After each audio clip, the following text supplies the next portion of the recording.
அந்த போட்டி நடக்கிற நகரத்துக்குள்ள வந்த நம்ம ஹீரோ ஒரு பெரியவரோட வீட்டுக்கு போறான்.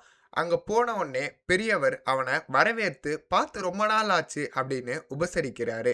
அவருடைய அறையில தங்கியிருந்து அவர்கிட்டயே, "இந்த போட்டிய பத்தி உங்களுக்கு ஏதாவது தகவல் தெரியுமான்னு?" கேட்குறாங்க. தப்பி பிழைச்ச வீரர்கள் கிட்டேருந்து அவங்களுடைய வாள பறிக்கிறதுக்கான திட்டம்னு பேசிக்கிறாங்க.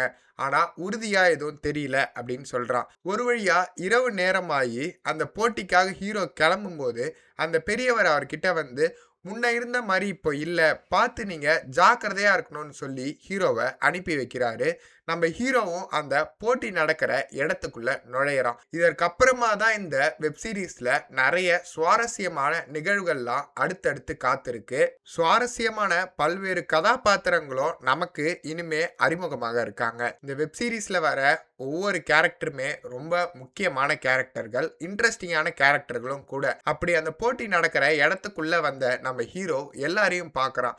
அவன மாரியே பல பேர் போட்டியில கலந்துக்க வந்திருக்காங்க. அவங்களும் அவங்களுக்குள்ள பேசிக்கிறாங்க. "உட்ற மாட்டோம். கண்டிப்பா இந்த 1,00,000 யென் எனக்கு தான், உனக்கு தான்னு" ஒரு போட்டா போட்டி மனநிலையில அவ்ளோ பேர் அந்த இடத்துல இருக்காங்க.